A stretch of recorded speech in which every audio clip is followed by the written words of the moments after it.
క్రీస్తునందు స్వేచ్ఛను కనుగొనుట. సంఖ్యలను తెంచుకొనుట, క్రీస్తునందు స్వేచ్ఛను కనుగొనుట. చిన్న ప్రార్థన చేసుకుని మన వాక్యంలోకి వెళ్దాం. మహాపరిశుద్ధుడా, మహోన్నతుడా, ఇంతవరకు కూడా ఈ ఆరాధన అంతటిని మీరు జరిగించారు.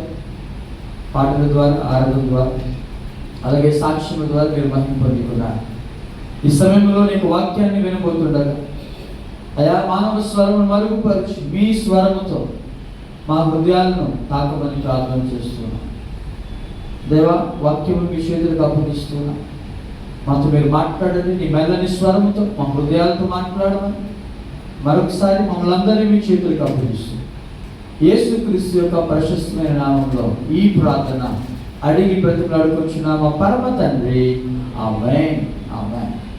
We are meditating on breaking the chains, finding freedom in Christ. మనము ధ్యానం చేస్తున్న అంశం ఏంటంటే సంఖ్యలను తెంచుకొనుట, క్రీస్తునందు స్వేచ్ఛను కనుగొనుట. బుక్ ఆఫ్ జడ్జెస్ అనగా న్యాయాధిపతుల గ్రంథం అంతా కూడా మీరు గమనిస్తే ఒక 5 లేదా 6 విషయాలు మనకు కనబడతాయి. The cycle of book of judges అనగా న్యాయాధిపతుల గ్రంథం అంతా కూడా ఈ 6 విషయాల చుట్టూ తిరుగుతారు. ఏంటి ఆ విషయాలంటే ఇవి: people fall into sin and idolatry అనగా ప్రజలు పాపంలోను విగ్రహారాధనలోను పడిపోవడం. రెండవదిగా God is angry and oppression by enemies, దేవుడు కోపపడి శత్రువులకు అప్పగించేవాడు. ఇది రెండవది. మూడవది పీపుల్ క్రై విత్ రిపెంటెన్స్, ప్రజలందరూ కూడా మారు మనసుతో వారు మొరపెట్టేవారు దేవుడికి. అయితే దేవుడు ఏం చేసేవాడు తెలుసా? హి gave salvation through chosen judges అనగా ఆయన ఏర్పాటు చేసుకున్న న్యాయాధిపతులను ఆయన ఏం చేశాడంటే వారికి రక్షణ మార్గాన్ని వారికి అందించాడు. తర్వాత ఏం జరిగింది? పీస్, సమాధానం. కొన్ని సంవత్సరాలు వారికి బలమైన సమాధానం అనుగ్రహించాడు. సమాధానం తర్వాత కొన్ని రోజులకి దట్ చర్చ్ డైస్, ఆ న్యాయాధిపతి చనిపోయేవాడు. అతను చనిపోవడం మరలా ప్రజలు ఏం చేసేవారు? సేమ్. ఇదే మొత్తం చుట్టూ అదే అలా జరుగుతుంది. ప్రజలు పాపం చేసేవారు, దేవుడు శత్రువులకు అప్పగించేవాడు, ప్రజలు ఏడ్చేవారు, దేవుడు న్యాయాధిపతి ద్వారా రక్షించేవాడు, సమాధానం ఇచ్చేవాడు. మరలా న్యాయాధిపతి చనిపోగానే చూడండి, టీచర్ లాగా క్లాస్ రూమ్ నుండి బయటకు వెళ్ళగానే when teacher goes outside the class, ఇలా వెళ్ళగానే పిల్లలు ఏం చేస్తారు? అందరూ కూడా ఎలా అల్లరి చేస్తారో, ఒక న్యాయాధిపతి చనిపోయిన వెంటనే మరలా యథావిధి సేమ్ స్థితి. మరలా ప్రజలు పాపంలోకి వెళ్ళిపోవడం, ప్రజలు విగ్రహాలకు వెళ్ళిపోవడము, మరలా దేవునికి ఏమొస్తుంది? కోపం. ఇదే మొత్తం బుక్ ఆఫ్ జడ్జెస్ లో న్యాయాధిపతుల పుస్తకం అంతా కూడా మనం గమనించినట్లయితే ఈ 6 విషయాల చుట్టే తిరుగుతారు. అయితే దేవుడు కొంతమంది న్యాయాధిపతులు దేవుడు అనుగ్రహించాడు. We already meditated. మనము దాని గురించి కూడా మనం ధ్యానం చేస్తాం. నెక్స్ట్ స్లైడ్కి వెళ్ళండి. పెద్ద న్యాయాధిపతులు, major judges and minor judges, చిన్న న్యాయాధిపతులు, ఇలాగా కొంతమంది న్యాయాధిపతులు దేవుడు వారికి దయచేశాడు. ఒత్నియేలు, యెహూదు, దెబోరా, గిద్యోను, యెఫ్తా, సంసోను అనే ఈ యొక్క పెద్ద న్యాయాధిపతులు లేదా మేజర్ జడ్జెస్ అనుగ్రహించాడు. చిన్న న్యాయాధిపతులు, ఎందుకు చిన్న న్యాయాధిపతులు అంటే వాళ్ళ గురించి ఎక్కువ అధ్యాయాలు లేవు. ఒక వచనం లేదా 2 వచనాలు వారి గురించి దేవుడు ముగించేశాడు. కానీ మిగతా వారి గురించి అయితే కొన్ని అధ్యాయాలు, 2 అధ్యాయాలు లేదా 3 అధ్యాయాల వరకు కూడా వాళ్ళ యొక్క జీవిత చరిత్రను మనం చూడగలము. వాళ్ళెవరంటే ఈ ఒత్నియేలు, అలాగే యెహూదు, దెబోరా, గిద్యోను, యెఫ్తా, వీరందరూ కూడా దేవుని యొక్క ఏర్పాటులో ఉన్న న్యాయాధిపతులుగా మనం చూసాం. అయితే సంసోనికి ఈ న్యాయాధిపతులకు తేడా ఉంది. There is a difference between these judges and Samson. అంటే సంసోనుకి ఈ 5 జడ్జెస్ కి తేడా ఏంటి అంటే ఇశ్రాయేలులో మొర్ర పెట్టినప్పుడు మాత్రమే దేవుడు ఈ న్యాయాధిపతులను దేవుడు అనుగ్రహించాడు. కానీ సంసోను ఎలా ఇచ్చాడు తెలుసా? న్యాయాధిపతులు గ్రంథంలో మనం చూసినట్లయితే ఒకసారి తెలుద్దామా? The book of Judges chapter 13, న్యాయాధిపతుల గ్రంథం 13వ అధ్యాయం పోదామా? The book of Judges chapter 13, న్యాయాధిపతుల గ్రంథం 11వ అధ్యాయము 1వ వచనం. ఇశ్రాయేలీయులు మరలా యెహోవా దృష్టికి దోషులు కాగా యెహోవా 40 సంవత్సరములు వారిని ఫిలిస్తీన్ల చేతికి అప్పగించెను. చాలండి.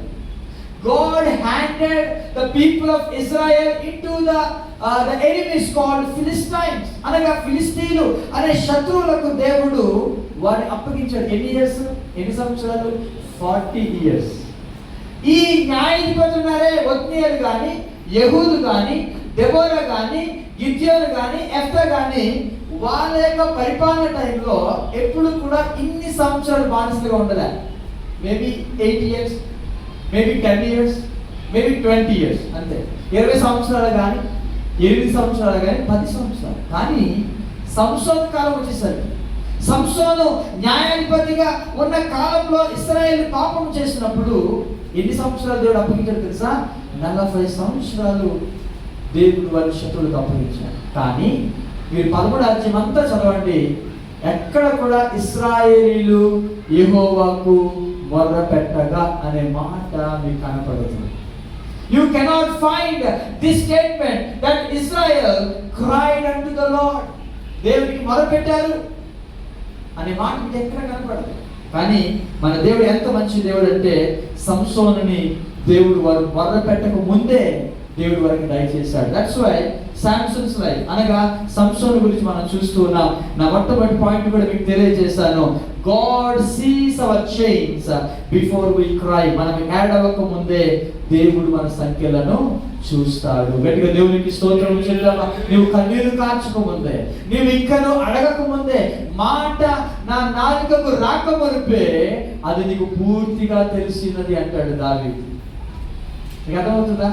The word which never come out of my mouth, అనగా నా నోటి వరకు కూడా ఆ మాట రాకముందే అది నీకు పూర్తిగా తెలిసినదని కీర్తన గ్రంథము 139వ కీర్తనలో దావీదు చెప్తున్నాడు. అనగా God sees our chains before we cry. మనం ఏడవక ముందే దేవుడు మన సంఖ్యలను చూస్తాడు. ఎందుకు అంటే దేవుడు ఆ యొక్క ఇశ్రాయేలు యొక్క పరిస్థితి గమనించాడు. ఎన్ని సంవత్సరాలు? గడిచిన వారంలో మనం ధ్యానం చేస్తాం. 40 సంవత్సరాల బాండేజ్, 40 years ఆఫ్ బాండేజ్, 40 సంవత్సరాల బానిసత్వం. అదే టైంలో ఒక స్త్రీ గొడ్రాలుగా ఉంది. barrenness of one woman. ఎవరు ఆ స్త్రీ? సంసోను యొక్క తల్లి, mother. The third one is 40 సంవత్సరాలు అవమానంతో భరిస్తున్న ఆ స్త్రీ యొక్క పరిస్థితిని కూడా దేవుడు చూశాడు. ఆమెను విడుదల చేసినట్టుగా మనం ధ్యానం చేస్తాం. ఈరోజు రెండవ అంశాన్ని మనం ధ్యానం చేసుకోబోతున్నాం. రెండవ అంశం, God prepares deliverers through consecration. నాజీరు ద్వారా దేవుడు విమోచకులను సిద్ధపరుస్తాడు. ఇది రెండవది. దేవుడు అని అనిపిస్తాడు తెలుసా? చాలాసార్లు మనం అనుకుంటాము దేవుడు విడుదలిస్తాడు. ఎప్పుడు అంటే మనము ప్రార్థించినప్పుడు, దేవుడి వైపు చూసినప్పుడు, when we look unto God, దేవుడి వైపు చూసినప్పుడు డెఫినెట్లీ God will deliver. ఆయన విడుదల చేస్తాడు. చదువుదాం ఒకసారి న్యాయాధిపతుల గ్రంథము 13వ అధ్యాయంలోనే 5వ వచనాన్ని మనం చదువుకుందాం. The book of Judges chapter 13 verse number 5. నీవు గర్భవతివై కుమారుని కందువు, అతని తల మీద మంగళ కత్తి వేయకూడదు. ఆ బిడ్డ గర్భమున పుట్టినది మొదలుకొని దేవునికి నాజీరు చేయబడిన వాడే. చూడండి, ఫిలిస్తీన్ల చేతిలో నుండి ఇశ్రాయేలీయులను రక్షింప మొదలు పెట్టునని ఆమెతో అనగా. The book of Judges chapter 13 verse number 5.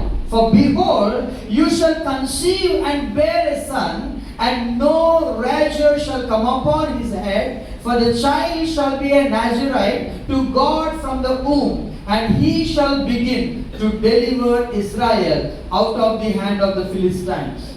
చూడండి, మీరు దేవుని యొక్క వాక్యంలో గమనించండి. విడుదల అనే విషయం వచ్చేసరికి అక్కడ ఒక కండిషన్ మనకు కనబడుతుంది. బ్లెస్సింగ్ అనే విషయం వచ్చేసరికి ఏ కండిషన్ కనబడుతుంది. మీకు అర్థమవుతుందా?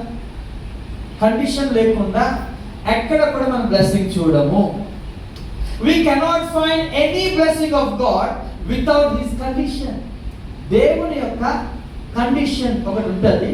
నువ్వు ఇది చేస్తే నేను ఇది చేస్తానంటే, నీవు నా ఆజ్ఞలను అనుసరించి నడుచుకుని ఎడల భూలోకంలో ఉన్న సమస్త వంశముల కంటే నిన్ను మిక్కిలి హెచ్చిస్తాను.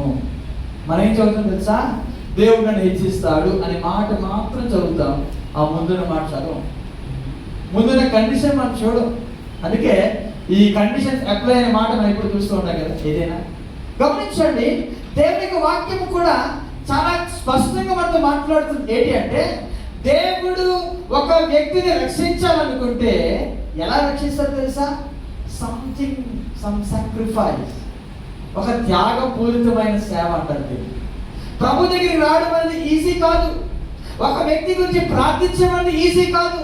ఆ వ్యక్తి గురించి ప్రార్థించాలంటే ఏం చేయాలి? మనము ఒక సాక్రిఫైస్, త్యాగముతో. దీన్నే హీబ్రూ భాషలో ఏమంటారంటే నాజీరు అంటారు. నాజీరు అనగా అప్పగించుకుంటారు. నాజీరు అక్కడ ఉంది కదా ఒక మాట. అతడు దేవునికి నాజీరు చేయబడిన వాడే ఫిలిస్తీన్ల చేతిలో నుండి ఇశ్రాయేలు రక్షింప మొదలు పెట్టును. నాజీరు ప్రమాణం అంటారు దీన్ని. The oath of Nazir. Okay, ఈ మాట ఎప్పుడైనా విన్నారా? నాజీరు ఆ కింద ఫుట్ నోట్లో రాయబడింది వ్రతము అనే మాట. ఈ మాట వినుంటారే? వ్రతం వినలేదా? వ్రతం చేస్తున్నారు. మౌన వ్రతం, very good. Nazir, okay. Hebrew భాషలో నాజీర్ అంటారు. నాజీర్ అనగా అప్పగించుకొనుట. ఇది ఎక్కడ కూడా బలవంతం కాదు. ఓకేనా? మీకు ఈ నాజీర్ గురించి మీకు తెలియాలంటే you have to read the book of Numbers chapter 6. సంఖ్యాకాండము 6వ అధ్యాయం మీరు ఇంటికి చదవండి. అక్కడ నాజీర్ యొక్క ప్రమాణం గురించి 4 విషయాలు మనకు కనబడతాయి. నాజీరు ప్రమాణం అంటారు దాన్ని. నాజీరు అంటారు. ఓకేనా? నాజీర్ అనేది హీబ్రూ పదం. నాజీరు అనే బదులుగా వ్రతం. ఒక వ్యక్తి వ్రతము చేయాలనుకుంటే ఖచ్చితంగా ఒక 4 విషయాలు చేయాలి. బైబిల్ చెప్తూ ఉంది. ఏంటి అంటే, ఇది స్వచ్ఛంద నిర్ణయం, వాలంటరీ డెసిషన్. ఇది బలవంతం కాదు. నీకు ఇష్టమైతే చేయాలి, నీకు ఇష్టం కాకపోతే చేయగలరు. దేవుడు ఎవరిని కూడా బలవంతం పెట్టాడు. He will never force any person. చూద్దాం ఒకసారి సంఖ్యాకాండము 6వ అధ్యాయం కొద్దామా. The book of Numbers chapter 6. సంఖ్యాకాండము 6వ అధ్యాయము 1వ వచనాన్ని మనం చదువుకుందాం.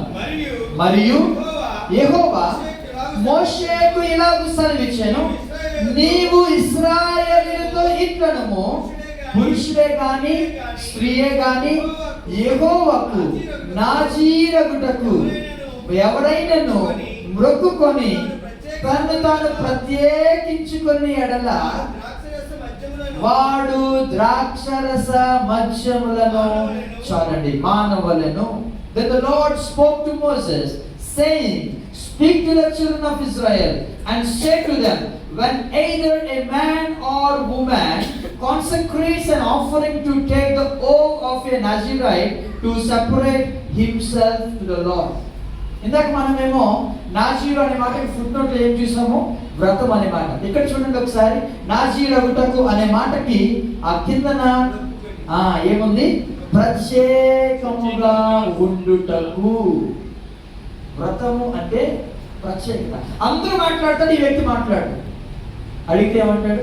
నేను ఈరోజు మౌనవ్రతం అంటే అతను ఏమయ్యాడు? అందరిలో నుండి ప్రత్యేకించబడ్డాడు. బైబిల్లో నాజీరు అనే ఈ యొక్క మాటను ఇశ్రాయేల్ ప్రజలతో దేవుడు మాట్లాడుతున్నాడు. చూడండి, అప్పుడప్పుడు మనం ఒప్పుకుంటాం కదా, నాకు ఇలా జరిగితే నేను ఖచ్చితంగా దేవుడికి ఇస్తాను కదా. ఒక వ్యక్తి అంట ఒక పెద్ద చెట్టు ఎక్కేశాడు. చెట్టు ఎక్కేసిన తర్వాత దిగడానికి అతనికి రావట్లేదు, దిగలేకపోతున్నాడు, భయపడుతున్నాడు. వెంటనే దేవుడికి మొక్కున్నాయా, నేను దిగితే కనుక నేను నీకు ఒక 100 గొర్రెలు ఇస్తానని మొక్కున్నాడు. చాలా సింపుల్గా సగం దిగానే లెక్క పెట్టాడు. 100 గొర్రెలు అంటే అమ్మో చాలా లక్షలు అవుతాయి డబ్బులు, నా దగ్గర అంత లేవు.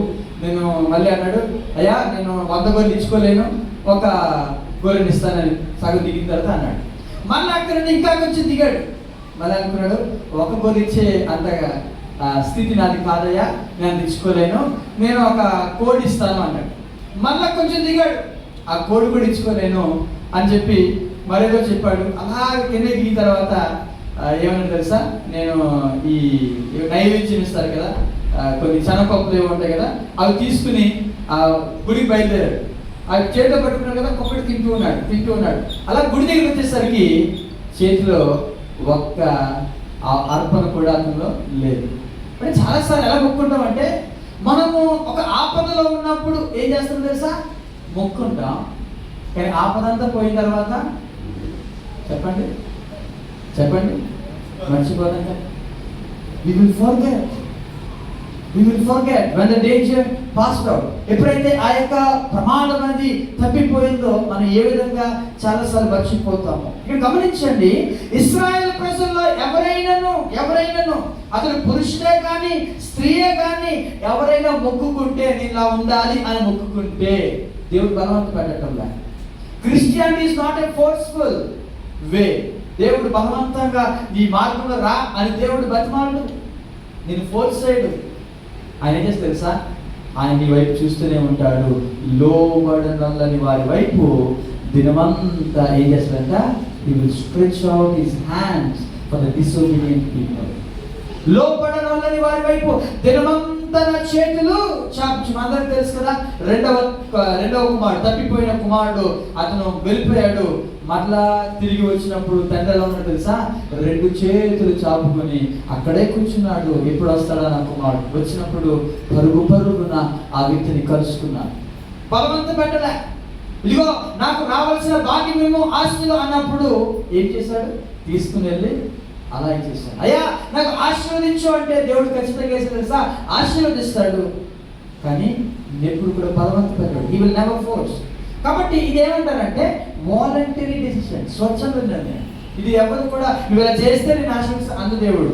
ఇది స్వచ్ఛంద నిర్ణయం, వాలంటరీ డెసిషన్. అయితే యూ హ్యావ్ టు అబ్స్టైనెన్స్ అంటారు, దూరంగా ఉండాలి. కొన్ని విషయాలు మనం చేయాలి. ఏంటి అంటే మద్యంలో మానవాళ్ళను, ద్రాక్షరసం మానవాళ్ళను ప్రత్యేకించుకుని ఉండవాలి. ఇది రెండవది. మూడవది అన్కట్ హెయిర్ అనగా కత్తిరించిన జుట్టు. అందుకే సంసోను గురించి మనం వింటూ ఉంటాం. ఏం చేస్తాడు, ఎన్ని జడలు ఉంటాయి ఎలా తెలుసా, 7 జడలతో కూడిన అతని జుట్టు కనబడుతుంది. ఓకేనా.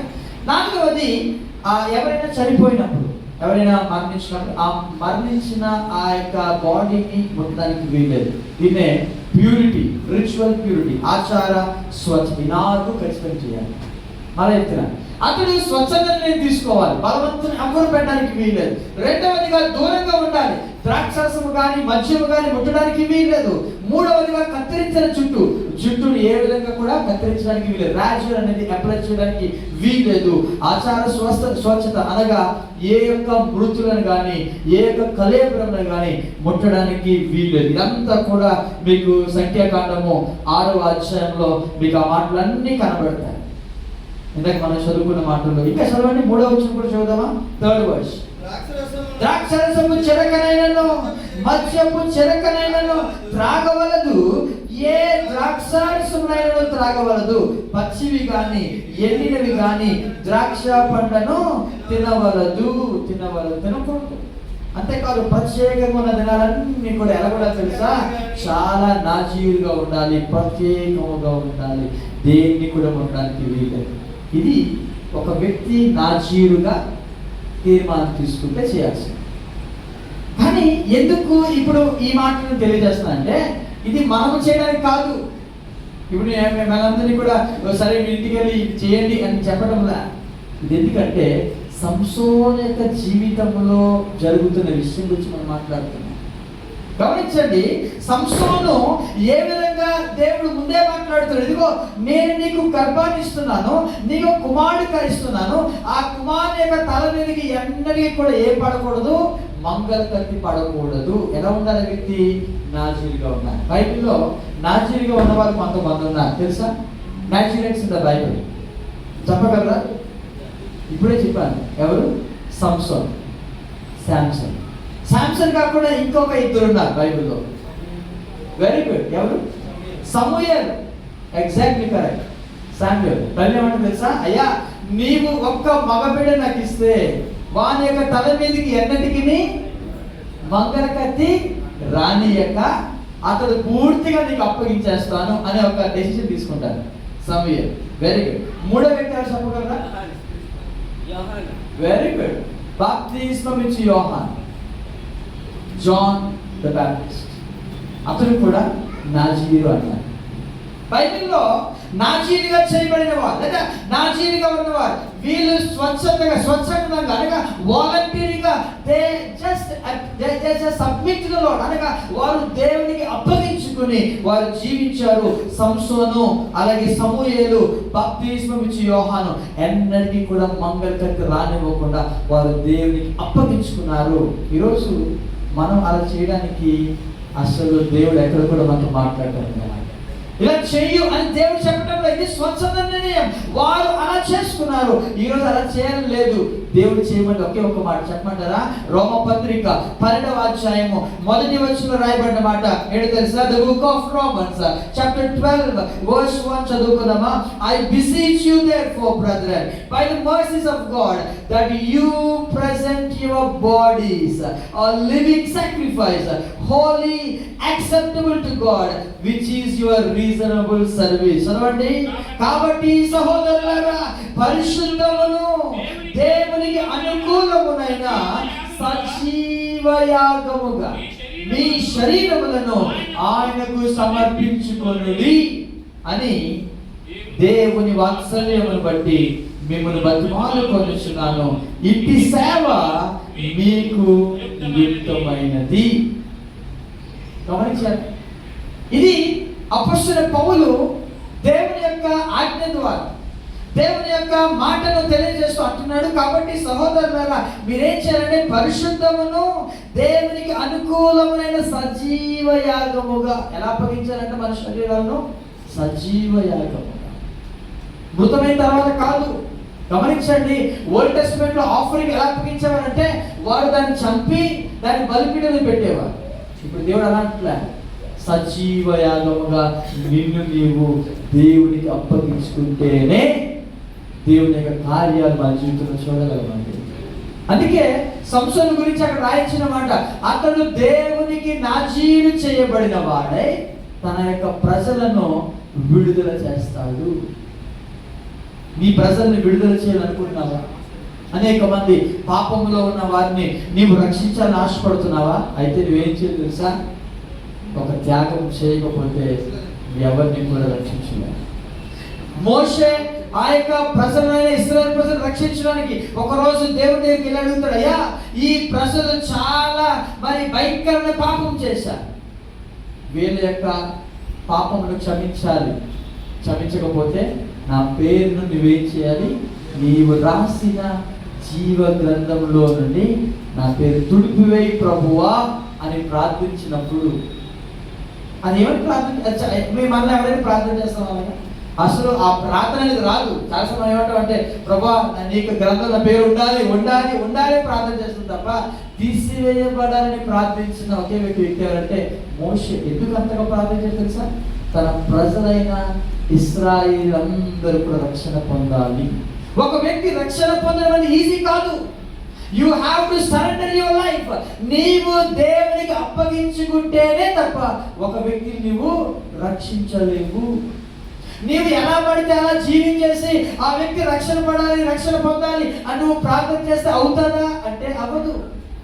నీ జీవితము దేవునికి అర్పణగా సజీవ యాగముగా ఉంటేనే తప్ప వేరొక వ్యక్తిని మనం రక్షించాలి.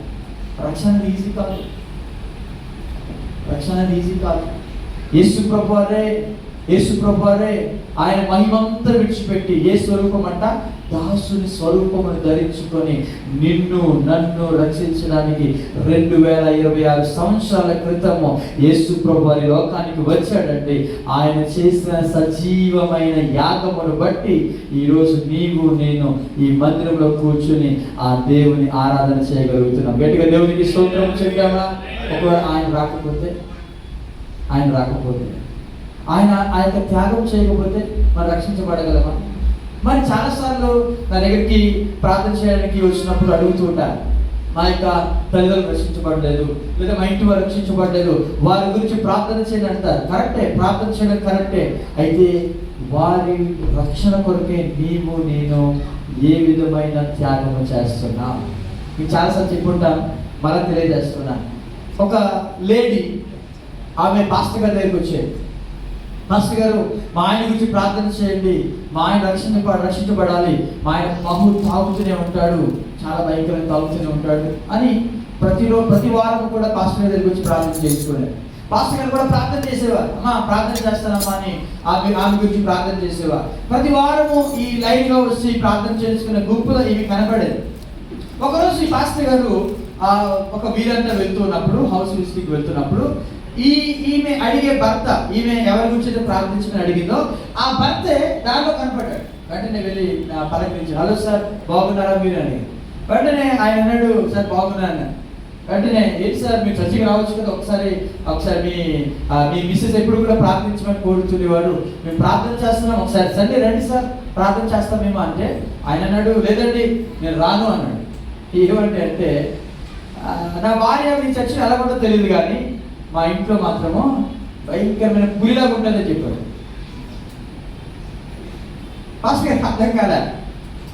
అతను అన్నాడు, నేను తాగేసి వస్తానండి, తాగేసి రాగానే తన అరుపులకి నా తాగు మొత్తం దిగిపోద్దండి, నేను చాలా భయపడిపోతాను. పాస్టర్ గారు ఏం మాట్లాడలే, సరే అయిపోయాడు. తర్వాత మళ్ళీ ఆదివారం వచ్చింది, మళ్ళా ఫస్ట్ ప్లేస్లో నిలబడింది. పాస్టర్ గారు మా ఆయన గురించి ప్రార్థన చేయడం నిలబడింది. పాస్టర్ గారు అమ్మా నా ఆఫీసులో కూర్చో, నేను నీతో మాట్లాడాలి, అందరికీ ప్రార్థన చేసి వస్తానని చెప్పాను. అంతా అయిపోయింది, ఆఫీసులో కూర్చుంది.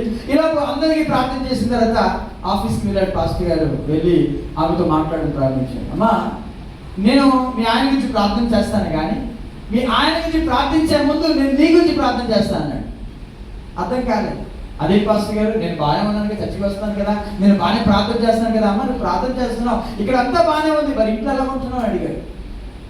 ఇంట్లో ఎలా ఉంటున్నావు? అది ఒప్పుకుంది, అయ్యా నిజమే, నా భర్త తాగుబోతని నేను చాలా కఠినంగా ఉండేదాన్ని, నా భర్త మారాలి అంటే నేను కఠినంగా ఉండాలనుకున్నాను, కానీ ఏనాడు కూడా నేను నా భర్తను ప్రేమించలేదు, ఎప్పుడు తిరుగుతూనే ఉంటాను నేను అని ఒప్పుకుంది. వెంటనే పాస్టర్ గారు చాలాసేపు మాట్లాడారు. వాక్యం ద్వారా అనేకమైన విషయాలతో ఆమెను ప్రోత్సాహపరిచారు. అమ్మా నీవు ప్రేమతోనే ఉంటేనే నీ భర్తను గెలుచుకోగలవు. ఆమెతో చాలాసేపు మాట్లాడిన తర్వాత ఆమె పశ్చాత్తాపడింది. అయ్యా నేను ఎప్పుడు కూడా కఠినంగా వ్యవహరించను, నేను ఖచ్చితంగా నా భర్తను ప్రేమిస్తాను అని ఒప్పుకుంది. ఆమె ప్రార్థన చేయించుకుంది పాస్టర్ గారి చేత. ఇంటికి వెళ్ళిపోయాను. ఒకరోజు ఈ భర్త ఏమంటారు దీన్ని, గాలం ఉంటుంది కదా, గాలం, చేపలు పట్టే గాలం ఉంటుంది. ఆ గాలము తీసుకుని ఇంటికి వస్తున్నాడు. చేపలు పట్టడానికి వెళ్ళాడు. ఆ గాలము ఇలా భుజం మీద పెట్టుకుని వస్తూ ఉన్నాడు. చాలా తాగేశాడు. ఆ తాగేసినాడేమో అటు ఇటు ఊగిపోతూ ఉన్నాడు. ఈలోపు ఈ భుజం మీద పెట్టుకునే గాలం ఉంది. ఆ గాలం ఏమైందంటే అక్కడ టేబుల్ ఉంటే ఆ టేబుల్ మీద ఫ్లవర్ వేస్ ఉంది, గాజు ఫ్లవర్ వేస్. దాన్ని తగిలేసి అది కింద పడిపోయింది, విరిగిపోయింది. ఇలా నిలబడిపోయాడు. ఇప్పుడు వస్తుంది ఎక్కడి నుండి, కిచెన్లో నుండి వస్తుంది మా ఆవిడ, భయంకరంగా తిడుతుంది. ఇక నేను అయిపోయాను అనుకుని తాగుడంతా దిగిపోయింది. అక్కడ భయపడిపోతున్నాడు, వణికిపోతున్నాడు. లోపల నుండి స్పీడ్ వచ్చింది, కానీ దాని దగ్గరికి వెళ్ళలేదు. విరిగిపోయిన ఆ యొక్క పూలకుండి దగ్గరికి వెళ్ళలేదు, డైరెక్ట్గా ఇతని దగ్గరికి వచ్చింది. అడుగుతున్నామండి మీకేమైనా దెబ్బలు తగిలాయా? అది పోతే పోనివ్వండి, మళ్ళా కొనుక్కోవచ్చు, మీకేమైనా దెబ్బలు తగిలాయా అని చెప్పి పైన కింద వరకు కూడా కాలు పట్టుకోవడం చూస్తుంది. ఎక్కడ దెబ్బలు తగిలాయో చూస్తుంటే నిశ్చేష్టుడు అయిపోయాడు భర్త. వెంటనే అన్నాడు, ఈ వారము నేను నీతో పాటు చర్చికి వస్తాను అని ఆమెతో సాక్ష్యం చెప్పాడు. గట్టిగా దేవునికి మహిమ కలుగుతాక, గట్టిగా దేవునికి స్తోత్రం చేయగలమా? హల్లెలూయా. కొన్నిసార్లు వాక్యము లేకుండానే బైబిల్ చెప్తూ ఉంది. పేతురు రాసిన మొదటి పత్రిక 3వ అధ్యాయం 1వ వచనం చదివినట్లయితే అక్కడ ఒక మాట రాయబడింది, మీరు ఇంటికి వెళ్ళి చదవండి. భార్యల నడవడి వలన తమ భర్తలంతా వాక్యము లేకుండానే రాబట్టబడవచ్చును అనే మాట పేతురు తెలియజేస్తాడు. మీకు అర్థమవుతుంది ఈ మాటలు? ఆమె చేసిన త్యాగం, ఆమె చేసిన ఆ అప్పగించుకుంటే, దేవునికి అప్పగించుకోండి. ఈరోజు ఎంతమంది మనం అప్పగించుకుంటున్నాం. అందుకే అపోస్తలుడు పౌలు అంటాడు, ఎలా అప్పగించుకోవాలి, ఎలా సమర్పించుకోవాలంటే సజీవ యాగముగా, living sacrifice, not a dead sacrifice, living sacrifice. సజీవమైన యాగముగా సమర్పించుకుంటేనే ఇట్టి సేవ మీకు యుక్తమైన, ఇట్స్ ఎ రీజనబుల్ సర్వీస్ అని దేవుడు తెలియజేస్తూ ఉన్నారు. సంఖ్యలు విడవాలనుకుంటే నీ జీవితం మార్చబడాలి. నీకున్న సంఖ్యలు విడవాలనుకుంటే ఖచ్చితంగా నీ జీవితం ఎలాగొండాలంటే ప్రభువునకు ఇష్టమైన యాగముగా ఉంటేనే తప్ప నీ జీవితము ద్వారా ఏ వ్యక్తి కూడా మార్చబడలేడు. ఎంతమంది మీ జీవితాన్ని దేవునికి ఆ విధంగా అప్పగించుకొని ఆశపడుతూ ఉన్నారు? ఇంటి సేవ యుక్తమైనది. అందరితో మాట్లాడతారు. కాబట్టి సహోదరులారా ఏమన్నాడు? కాబట్టి సహోదరులారా పరిశుద్ధమును దేవునికి అనుకూలమైన సజీవ యాగముగా, మన శరీరాలు ఎలా ఉండాలంటే పరిశుద్ధంగా ఉండాలి. పరిశుద్ధంగా. ఇది కొత్త నిబంధనలో అపొస్తలుడైన పౌలు దేవుని యొక్క ఆజ్ఞను అనుసరించి మనతో మాట్లాడుతూ ఉన్నాం. మూడవ పాయింట్ మనం చూద్దాం. కాబట్టి దేవుడు ఖచ్చితంగా నా జీవి ద్వారా విమోచకులను సిద్ధపరుస్తాడు. ఆ విమోచకులు ఎవరో కాదండి, ఇక్కడ కూర్చుని మనందరం కూడా, నీవు నేను మనందరి ద్వారా ఎవరో ఒకరు రక్షణ పొందాలి అని దేవుడు ఏం చేస్తాడు తెలుసా? ఆయన అనేకమైన ప్రణాళిక కలుగుతాడు. ఓన్లీ పాస్టర్ గారు మాత్రమే చేస్తారు ఇది కాదు. ఇక్కడ కూర్చున్న ప్రతి ఒక్కరు కూడా ఒక్కొక్క వ్యక్తి రక్షణ పొందడానికి దేవుడు అనేకమైన ప్రణాళికలను ఆయన వేస్తున్నాడు. గట్టిగా దేవునికి స్తోత్రము చెప్దామా? అయితే ఈ యొక్క చైన్స్ ని దేవుడు ఎలా విడుస్తాడంటే God breaks chains through his spirit. దేవుడు తన ఆత్మ ద్వారా సంఖ్యలను విరుస్తాడు. మనము జీవించాల్సిన జీవితం ఏంటంటే పరిశుద్ధమైన జీవితము. అలాగే సజీవ యాగముగా మన శరీరాన్ని దేవునికి అర్పించుకుంటే సంఖ్యలను ఎవరు విరుస్తారు? మనం కాదు. ఆ వ్యక్తి రక్షణ పొందడానికి మనం ఏం చేయలేం. మనం కఠినంగా ఉన్నా, ప్రేమగా ఉన్నా ఒక వ్యక్తి మార్పు చెందలేడు. ఎవరు చేస్తే? దేవుని ఆత్మ సంఖ్యలను విరిస్తేనే తప్ప. చదవండి ఒకసారి న్యాయాధిపతుల గ్రంథంలోనే చదువుకుని ఆ పాయింట్ కూడా మనము ధ్యానం చేసుకుని ముగించుకున్నామా? న్యాయాధిపతుల గ్రంథం 13వ అధ్యాయం 25వ వచనాన్ని మనం చదువుకుందాం. The book of Judges chapter 13 verse number 25. And the spirit of the Lord began to move upon him at Mahanedan between Jorah and Eshtaol. చదవండి ఇప్పుడు. మరియు యెహోవా ఆత్మ జొర్యాకును ఎష్టాయోలుకును మధ్య ఉన్న మహనెదానులో అతను రేపుటకు మొదలు పెట్టెను. The spirit of the Lord began to move. గమనించండి, ఈ ఫిలిస్తీన్లను ఎదుర్కోవడానికి శత్రువులైన ఫిలిస్తీన్లు ఎన్ని సంవత్సరాలు బాధ పెట్టారు? 40 సంవత్సరాలు. 40 సంవత్సరాలు తప్పు కాదు. 40 సంవత్సరాలు అంటే ఆల్మోస్ట్ వారికి ఉన్న ప్రతి దాన్ని కూడా నాశనం చేశారు. ఇశ్రాయేల్ జీవితంలో ప్రతిదీ కూడా, ప్రతి ఆశీర్వాదాన్ని వారు పూర్తిగా ఫిలిస్తీన్లందరూ కూడా ఏం చేశారు తెలుసా? నాశనం చేసిన ఆ స్థితిలో ఇప్పుడు ఎవరు వచ్చారు? న్యాయాధిపతి సంసోను వచ్చాడు కదా.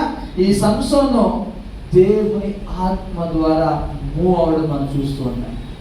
చూడండి, ఫిలిస్తీన్ వారు కలిగినవి చాలా ఉన్నాయి. Philistines had everything. They had weapons. ఆయుధాలు ఉన్నాయి వారి చేతిలో. అంతేకాదు ఫిలిస్తీన్స్ హ్యాడ్ మిలిటరీ పవర్. సైనిక బలం ఉంది. అంతేకాదు అసంఖ్యాక బలము వారికి ఉంది. అంటే బలమైన యోధులు ఈ ఫిలిస్తీన్. అంతేకాదు బలమైన సైనిక బలం ఉంది. అంతేకాదు అసంఖ్యాకులు, న్యూమరస్, లెక్కింపలేని అంత శత్రువులు ఈ యొక్క ఫిలిస్తీన్లు కలిగిన శత్రువులు. కానీ సంసోను ఏం కలిగినాడు? ఒకే ఒక్కటి కదా. సంసోను కలిగినాడు తెలుసా? 3 సార్లు చెప్తాను ఒకే ఒక్క మాట, గాడ్ స్పిరిట్, దేవుని ఆత్మ. సంసోను కలిగిన తెలుసా? దేవుని ఆత్మ కలిగినాడు. సంసోను కలిగిన తెలుసా? దేవుని ఆత్మ అతన్ని మూవ్ చేయడం మొదలు పెట్టమని చూస్తున్నాడు. రేపుటకు మొదలు పెట్టిన మాట మనం అక్కడ రాయబడింది. తెలుగులో అయితే, ఇంగ్లీష్లో తెలుసా? Began to move. ఇప్పుడు నా జీవితకు ప్రత్యేకించుకున్నాము. ఈరోజు మనం కూడా ప్రభా నేను నీ కోసం జీవిస్తాను ప్రభా అని అంటే చాలు, దేవుని యొక్క ఆత్మ ఏం చేస్తారు తెలుసా? నేను రేపుటకు లేదా బిగాన్ టు మూవ్. ప్రభువా ఇంత వారం కూడా నేను ఆరాధనకి 9 గంటలకు రాలేకపోతున్నాను, ఈ నెక్స్ట్ వీక్లో నేను ఖచ్చితంగా 9 గంటలకు వస్తాను అని ఒక తీర్మానం తీసుకో. ఇమీడియట్గా నీలో ఎవరు పనిచేస్తుంది తెలుసా? The spirit of the lord. దేవుని ఆత్మ ఏం చేస్తుంది తెలుసా? నేను మూవ్ చేయడానికి. కానీ మనం ఏం చేస్తుంది తెలుసా? ఆ తీర్మానం తీసుకోవడానికే ఒక నెగిటివ్ వర్డ్ ఉంటుంది తెలుసా? అమ్మో ఒకరు రాలేకపోతే అనే మాట ఉంటుంది. రాలేకపోతే పరిస్థితి ఏంటి? నేను తీసేసుకుంటానేమో. ఒకవేళ నేను తీర్మానం తీసుకున్న తర్వాత రాలేకపోతే, అదే టైంలో నా బాబుకి జ్వరం వస్తే, ఇలాంటి నెగిటివ్ వర్డ్స్ అయితే తెలుసా అపవాది కలగజేస్తాడు. అయితే అటువంటి చైన్స్ ని బ్రేక్ చేయడానికి దేవుని యొక్క ఆత్మ మన మీద కుమ్మరించినట్లుగా దేవుడు అనుగ్రహించాడు. గట్టిగా దేవునికి స్తోత్రం చేద్దామా? సంసోన్ని రేపుతూ ఉన్నాడట. సంసోన్ని రేపుతూ ఉన్నాడు దేవుని యొక్క ఆత్మ. ఒక విషయం చెప్పి నేను ముగిస్తాను. ఈ వ్యక్తి గురించి ఎవరైనా తెలుసా? ఈ వ్యక్తి గురించి సాధు సుదర్శన్. ఈ వ్యక్తి పేరు సాధు సుదర్శన్. దేవుని యొక్క బలమైన సేవ చేశాడు. ఇతను ఏమంటారంటే, వట్టి కాళ్ళతో, చెప్పులు లేకుండా వట్టి కాళ్ళతో భారతదేశం అంతా కూడా సువార్తను ప్రకటించిన సువార్తికుడు. He is an evangelist without wearing the chappals. ఈ యొక్క చెప్పులు లేకుండా ఒక సాధువు వలె కాషాయ రంగు వస్త్రాలు వేసుకుని అతను సాధువు వలె ఈ యొక్క భారతదేశం అంతా కూడా చెప్పులు లేకుండా స్వార్థ ప్రకటించిన వ్యక్తి. ఒకరోజు ఇతని గురించిన సాక్ష్యం చెప్పి నేను ముగిస్తాను. ఒకరోజు ఒక ప్రాంతానికి వెళ్ళాడు స్వార్థ చెప్పడానికి. అది కొండ ప్రాంతం. ఆ కొండ ప్రాంతంలో ఈ ఏమంటారంటే ఈ దొంగలు వాళ్ళు ఆ కొండ ప్రాంతంలో వారు పోలీసులు చిక్కకుండా వారు అందులో ఆ ప్రాంతంలోకి వెళ్తున్నాడు. ఆ రూట్ అంతా వేరే ప్రాంతానికి వెళ్ళడానికి ఆ మార్గంలో వెళ్తుంటే కరెక్ట్గా ఒక నలుగురు దొంగలు అక్కడున్న ఆ ప్లేస్కి వచ్చేసాడు ఈ వ్యక్తి. ఆ నలుగురు దొంగలు ఇతన్ని చంపడానికి ఇలాగా గన్తో రెడీ ఉన్నప్పుడు ఇతను ఏం మాట్లాడలేదు. వెంటనే వాళ్ళు అడిగారు, నీ చేతిలో ఏముందో చెప్పినప్పుడు అతని చేతిలో కవర్ ఉంటుంది. కవర్లో ఒక చిన్న బైబిల్, కొత్త నిబంధన ఈ బైబిల్ అతను పట్టుకున్నప్పుడు ఆ బైబిల్ చూశాడు. నీవు ఎవరిని అడిగితే నేను యేసు ప్రభు గురించి నేను బోధించే వ్యక్తిని అని చెప్పాను. వెంటనే అన్నాడు, ఎవరు యేసు ప్రభు అంటే అక్కడే నిలబడి కొంత సమయము సువార్తను ప్రకటించాడు. వెంటనే అందులో ఒక వ్యక్తి మాత్రము వెంటనే ఆ మాటలకి స్పందించి అతను అన్నాడు, నాతో పాటు ఒకసారి రా అని చెప్పి ఇతను తీసుకువెళ్ళాడు. ఒక గుహలోకి తీసుకెళ్ళాడు. ఆ గుహలో భయంకరమైన కళేబరం, ఎముకలు, ఈ చనిపోయిన అస్థిపంజరాలు, వ్యక్తుల యొక్క అస్థిపంజరాలు ఉంటాయి కదా, అవన్నీ కూడా కనపడుతున్నాయి. ఒక పెట్టె ఉంది. ఆ పెట్టె ఓపెన్ చేశాడు. అదంతా కూడా వజ్రాలు, వైడూర్యాలు, బంగారం అంతా కూడా అందులో ఉంది. చూపిస్తున్నాడు. నేను ఆల్మోస్ట్ చాలా మందిని నేను చంపేసి వాళ్ళ దగ్గర ఉన్న ఈ యొక్క విలువైన వజ్రాలను, బంగారం దోచుకున్నాను. నీ దేవుడు నన్ను క్షమిస్తాడా? నాకున్న ఈ సంఖ్యలు, నేను పాపపు సంఖ్యలతో జీవిస్తానని చెప్పావు కదా, ఆ యొక్క సంఖ్యలను నీ దేవుడు విరగొడతాడా అన్నప్పుడు ఈ సాక్షి ఒకే ఒక మాట అన్నాడు, అవును, నీకున్న ప్రతి సంఖ్యలను నా దేవుడు విరగొట్టగలడు అన్నప్పుడు అక్కడికక్కడే మోకరించాడు. ప్రార్థన చేయడం మొదలుపెట్టాడు. సాధు కూడా ప్రార్థన చేయడం మొదలుపెట్టాడు. 3 గంటల సేపు ఆ వ్యక్తి గురించి 3 గంటల సేపు ప్రార్థన చేస్తూ ఉన్నాడు. 3 గంటల సమయం తర్వాత అతనిలో ఉన్న ప్రతి ఒక్క భారం అంతా కూడా తొలగిపోయింది. ఫ్రీ అయిపోయాడు. యేసు ప్రభు నమ్ముకొని తన పాప జీవితం అంతా కూడా విడిచిపెట్టి యేసు ప్రభు యొక్క సువార్తను ప్రకటించడానికి సాధుతో పాటు ముందుకు వెళ్ళిపోయాడు. గట్టిగా దేవునికి స్తోత్రము చెప్తామా? ఈ రోజు నీ దగ్గర ఆయుధాలు లేకపోవచ్చు, ఈ రోజు నీ దగ్గర ఏమీ లేకపోవచ్చు, కానీ నీ దగ్గర ఉన్న పరిశుద్ధాత్మని యొక్క బలము అనేక మంది యొక్క సంఖ్యలను విరగడానికి దేవుడు చేయబోతూ ఉన్నాడు. తల వంచుదామా, కళ్ళు మూసుకుందామా, చిన్న ప్రార్థన చేసుకుందాం. సంసోను యొక్క జీవితంలో ఆయుధాలు లేవు. సంసోను యొక్క జీవితము సైనిక బలము లేదు. సంసోను యొక్క జీవితంలో న్యూమరస్ అనగా అసంఖ్యాకులైన ప్రజలు లేరు. సంసోను కలిగి ఉన్నది ఒకే ఒక్కరు, the spirit of the lord, దేవుని యొక్క ఆత్మ. ఈరోజు అదే దేవుని యొక్క ఆత్మను, ఇదిగో అంశ దినములందు సర్వ జనుల మీద నా ఆత్మను కుమ్మరిస్తాను అని చెప్పిన దేవుడు ఈరోజు ఆ ఆత్మ is going to began to move in your life. నీ జీవితంలో ఆయన కదపడానికి, రేపడానికి ఆయన ఇష్టపడుతూ ఉన్నాడు. అప్పగించుకుందామా? ప్రభువా, నేను ప్రత్యేకంగా ఉంటాను ప్రభు. ప్రత్యేకంగా ఉండడానికి నువ్వేం చేయక్కర్లేదు.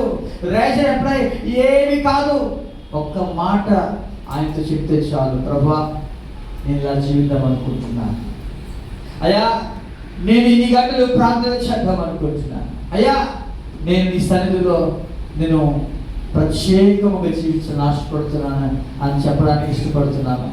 సజీవ యాగముగా మన శరీరములను దేవునికి అర్పించుగా ప్రార్థన చేద్దాం. మహాపరిశుద్ధుడా, మాతో మాట్లాడిన ప్రతి మాటను బట్టి స్తోత్రం అయ్యా. మేము ఏడవక ముందే మా యొక్క సంఖ్యలను చూసే దేవుడు ప్రభు.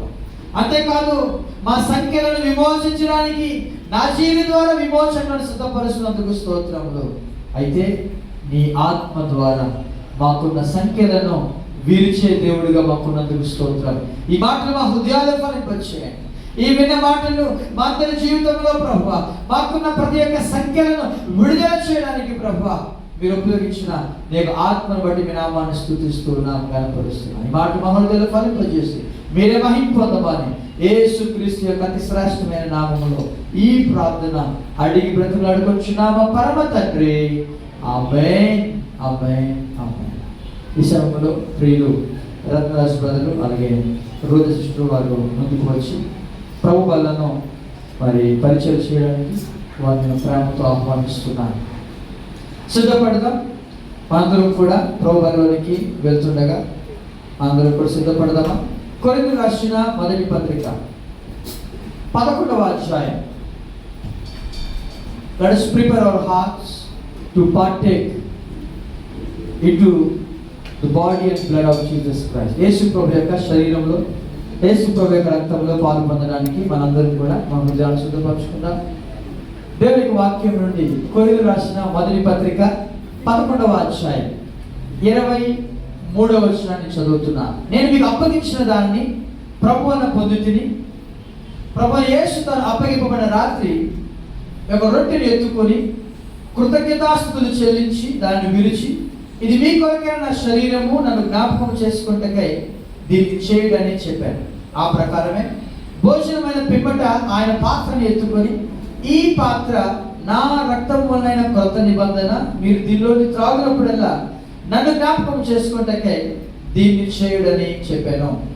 మీరు ఈ రొట్టెను తిని ఈ పాత్రలను త్రాగునప్పుడల్లా ప్రభువు వచ్చే వరకు ఆయన మరణమును ప్రచురించుదురు. చూడండి, దేవుడు తన ప్రియకుమారుని యేసు ప్రభుని ఈ లోకమునకు శరీరాకారంతో పంపి నీ కొరకు నా కొరకు ఆయన తన యొక్క శరీరమును సజీవ యాగముగా ఆయన అర్పించాడు. అంతేకాదు, ఆయన ఒక రొట్టెని ఎత్తుకుని అంటాడు, ఇదిగో ఇది నా శరీరము.